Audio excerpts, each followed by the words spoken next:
Welcome back to the AVM project.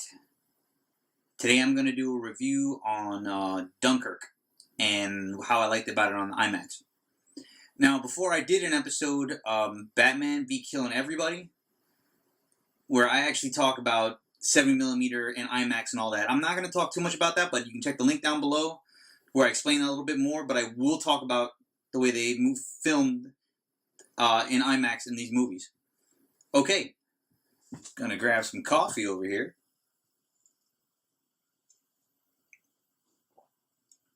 That's right, because Flaco brings to you from the Dunkin' Donuts, okay? Flaco, are you making money from Dunkin' Donuts? They ain't giving me money yet, baby, but that's how I'm gonna make some cash, okay? Well, you see... Oh, man, boo! Hope and just tea stop, that's whack, is Papa. always free. Tea doesn't rule everything around me, okay? I need that money. Coffee bills, Dunkin' Donuts, okay? I guess I can't be that mad, see that, Flaco? Anyway. Dunkirk, directed by Christopher Nolan. A very, very good director. This is a different type of movie than your usual Christopher Nolan movies. The director that has done, I believe, Memento, the Dark Knight trilogy, Inception, Interstellar, and those are the ones I can remember. I think there's some other ones. Now, as a movie, Dunkirk is very different than the work he has done before. It's a true story in World War II about these soldiers, the French and the English, I believe, that were, I believe Dunkirk was part of France. If I'm wrong on that, my bad, brain injury, so everything is new for me. And yet 144,000 people they had lost, and they're trying to get people out, you know, and they didn't have the proper amount of Navy people to move them out. So we got normal people getting up on their not trains, not so. This is one of those days where I wish Julie was here. Normal people on their boats to come pick these people out to get them out of there.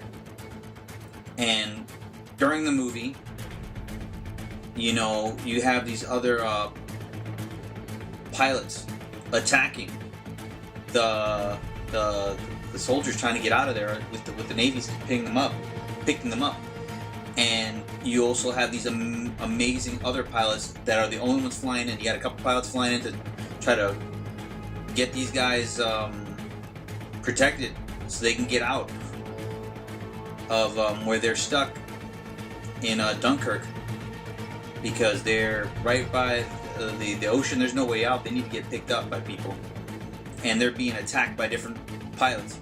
And these other you have these pilots, other pilots on the English side, defending them. Now that's the basic story of it. And like for a Christopher Nolan movie, you know, there's always like big things. You have to pay attention to this and pay attention to that.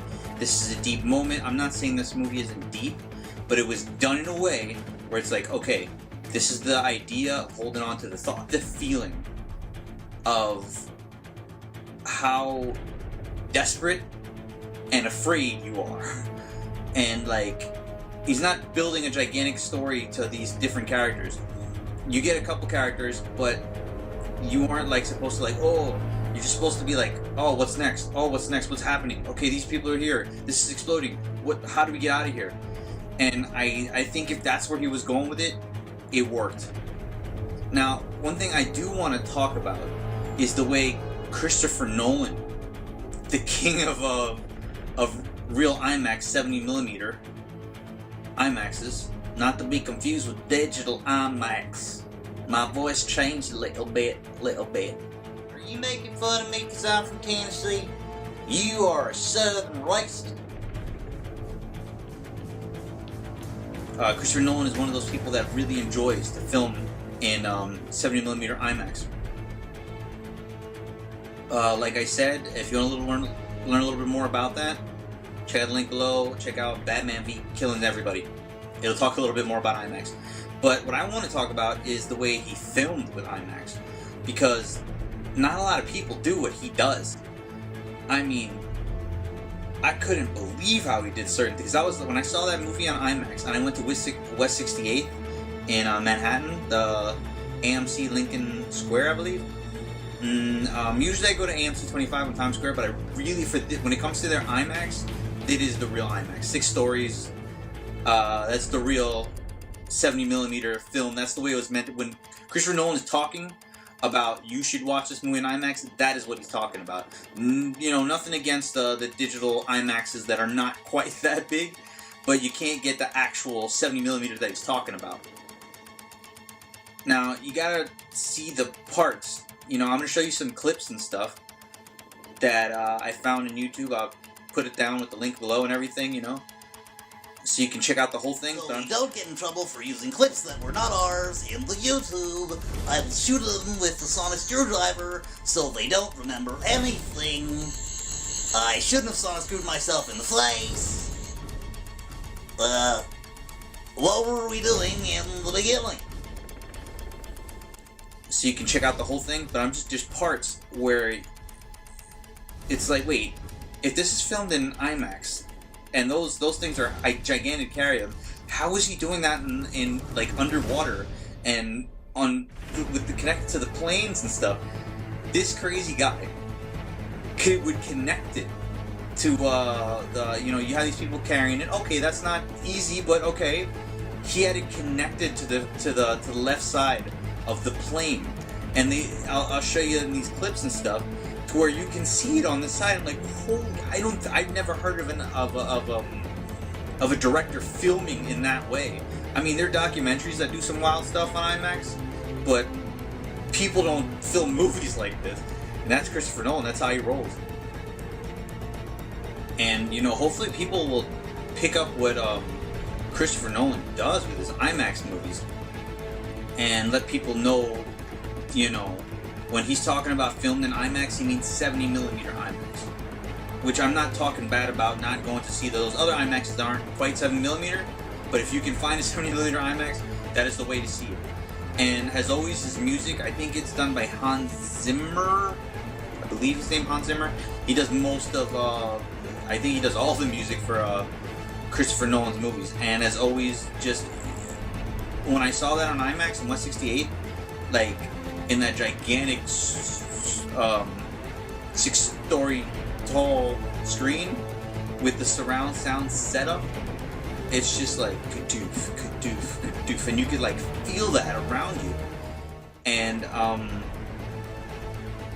I was saying, I really hope that he gets put up for an Oscar, because this is it was amazing. It was amazingly done movie.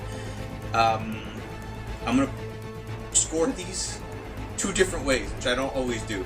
I'm gonna score this as just a movie. I'm gonna forget about IMAX for me. As just a movie, I give it a 3.7 from a 1 to the 4. As in filmed by IMAX, I'm gonna give it a review as being filmed on IMAX.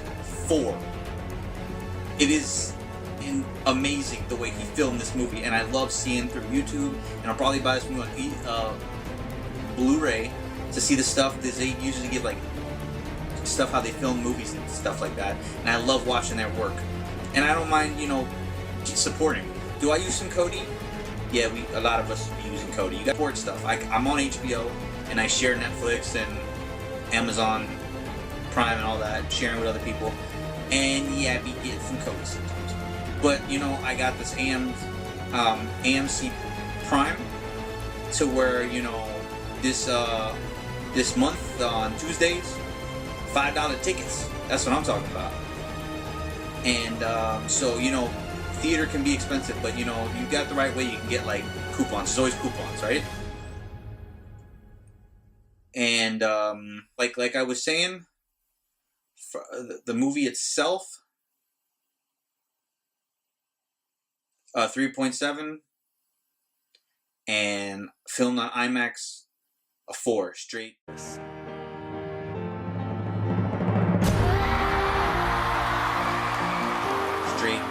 filming IMAX wise is perfect the way it's filmed, and I really hope it goes for some type of an Oscar. Because how did he not get an Oscar for Inception or The Dark Knight? I'll never know.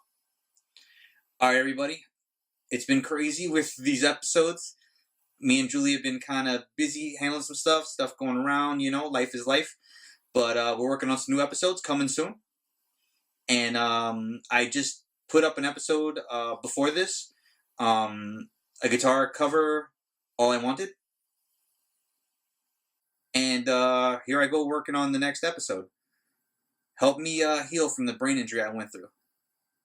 It was called AVM, and I'm going through something called aphasia. I have other episodes that can explain a little bit more about that.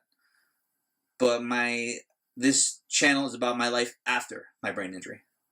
I'll check you out in the next episode. Take it easy.